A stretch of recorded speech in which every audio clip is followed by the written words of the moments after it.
La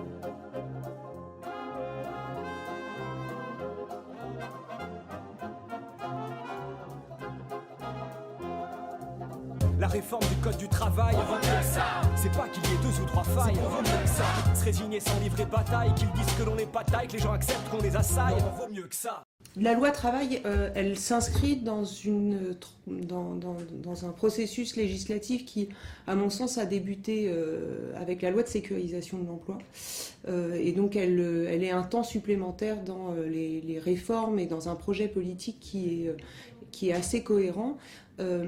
et qui vise précisément à opérer une décentralisation de la production normative vers l'entreprise, en permettant des dérogations à la loi par voie d'accord collectif, une norme qui serait jugée plus légitime que la norme légale, que la norme édictée par le Parlement. Sauf que dans cette vision-là où la norme négociée serait l'égale de la norme légale et de la norme édictée par le Parlement,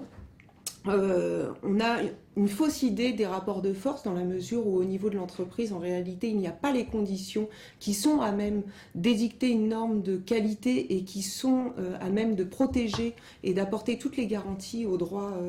sociaux fondamentaux qui sont notamment protégés par la Constitution. Et donc, c'est d'abord contre ce modèle social que l'on nous propose comme nécessaire, et dans lequel il n'y aurait pas d'alternative, que non seulement il faut s'y opposer et montrer que la loi a toute sa légitimité dans un état de droit, à apporter des garanties aux droits des travailleurs, mais aussi notamment à travers le GR Pacte, de montrer qu'il y a un autre possible, qu'il y a des alternatives possibles. D'où cette idée qui a été initiée par Emmanuel Dockès de réunir des juristes en droit du travail, des juristes qui sont globalement à gauche et qui sont pour une vision protectrice du Code du travail et du droit du travail, et de dire que toute chose égale par ailleurs, que dans un contexte social, politique, dans le cadre de la Ve République, il y a encore une marge de progression tout à fait importante pour apporter un droit protecteur des salariés et surtout qu'il soit de nouveau accessible. Accessible aux travailleurs, qui puissent se leur réapproprier, que les syndicats puissent se le réapproprier pour défendre et apporter pour renourrir les plateformes revendicatives. La réforme du code du travail, c'est pas qu'il y ait 2 ou 3 failles, se résigner sans livrer bataille, qu'ils disent que l'on n'est pas taille, que les gens acceptent qu'on les assaille, vaut mieux que ça. Le projet de loi travail, ce qui est là où le tour de force est assez bien joué, c'est qu'en fait, il s'est attaqué principalement, effectivement, au temps de travail.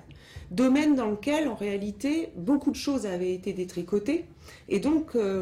on pourrait se dire, de toute façon, c'est déjà un domaine dans lequel l'accord d'entreprise est libéré de l'accord de branche et de la loi. Et donc, ça ne va rien changer véritablement. Or, effectivement, ce que propose ce projet de loi, c'est une nouvelle architecture du Code du travail, où vous auriez les dispositions d'ordre public, les dispositions ouvertes et qui définissent le champ de la négociation collective, et les dispositions dites supplétives qui s'appliqueraient à défaut d'accord collectif. Cette organisation du Code du travail,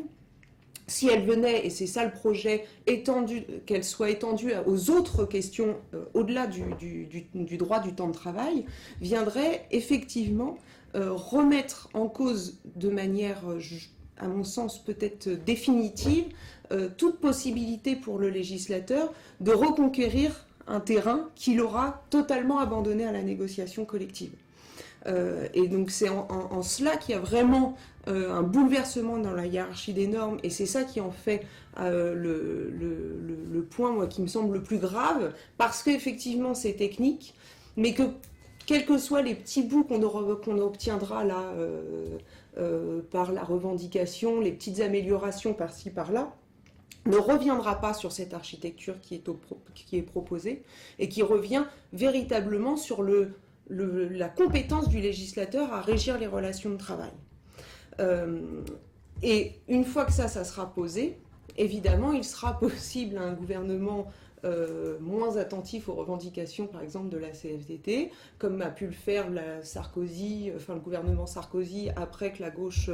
ou même les lois Fillon ou Sarkozy après que la gauche soit passée, de revenir sur toutes les petites garanties qui avaient été apportées par les lois Aubry dans 35 heures. Et on aura le même phénomène, c'est-à-dire que là on a obtenu des petites améliorations des garde-fous que la droite s'empressera de faire sauter, mais en revanche elle gardera cette architecture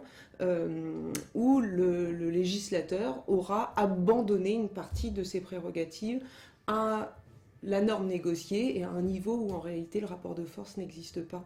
n'est pas de nature à apporter, à mon sens, des garanties aux droits fondamentaux des travailleurs.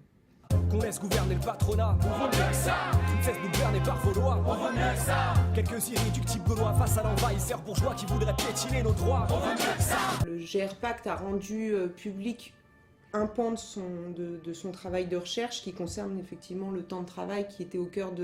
du projet de loi travail. Et on est actuellement sur l'élaboration des autres parties du Code du travail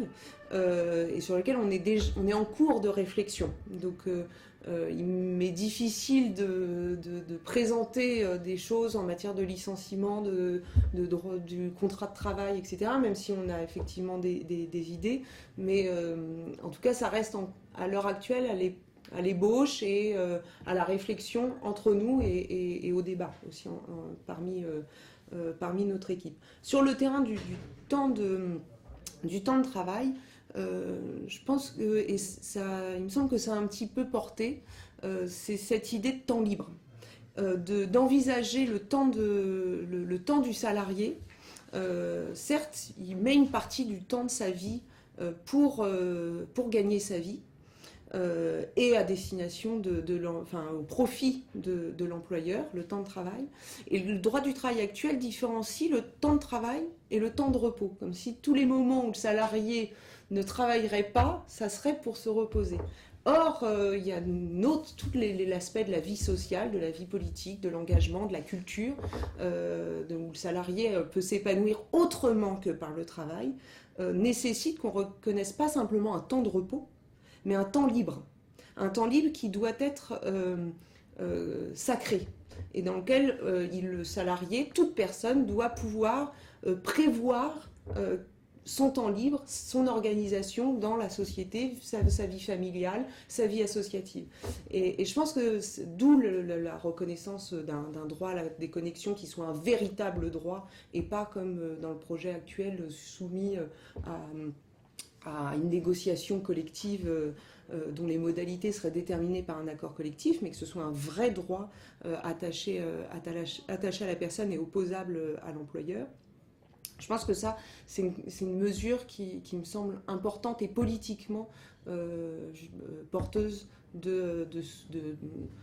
relativiser la place du travail, même si c'est une part importante dans la vie sociale. La réduction des temps de repos, les salaires peuvent faire de gros bonds en arrière quand le haut de la pyramide me faut d'ajouter le fractionnement des 11 heures de la journée. Repos et euros à journée, non, vaut mieux que ça. Le projet, le groupe de recherche pour un autre code du travail, c'est un projet effectivement qui a une visée politique et qui entre en résonance avec effectivement la mobilisation, le collectif CQFD, aujourd'hui, les mobilisations étudiantes et aujourd'hui Nuit debout ou encore On vaut mieux que ça. Et je pense que autant il y aura des contre-feux, plus il y aura de contre-feux, plus ça sera de nature à montrer qu'une autre politique sociale est possible, qu'un autre droit du travail est possible, et qu'on a un droit du travail qui porte des valeurs qui ne sont pas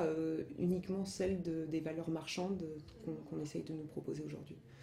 Les heures supplémentaires peuvent être 5 fois moins majorées. Les apprentis mineurs peuvent trimer 10 heures par journée. Les temps partiels à 24 heures, la semaine à 35 heures. Et d'autres acquis à cœur que cette loi vise à chourer. C'est au service des exploiteurs, les groupes les plus dévastateurs, à qui cette loi fait des faveurs, que l'État a couré. Le plafonnement des indemnités, on peut pas se gourer. C'est pas pour aider le salarié car on veut mieux que ça. Les plans de sauvegarde de l'emploi consistent en virer les salariés sans quoi la barque est censée chavirer. Pour de prétendus motifs économiques au lieu de ça, là qu'ils pourront se faire sans raison, mais on veut mieux que ça.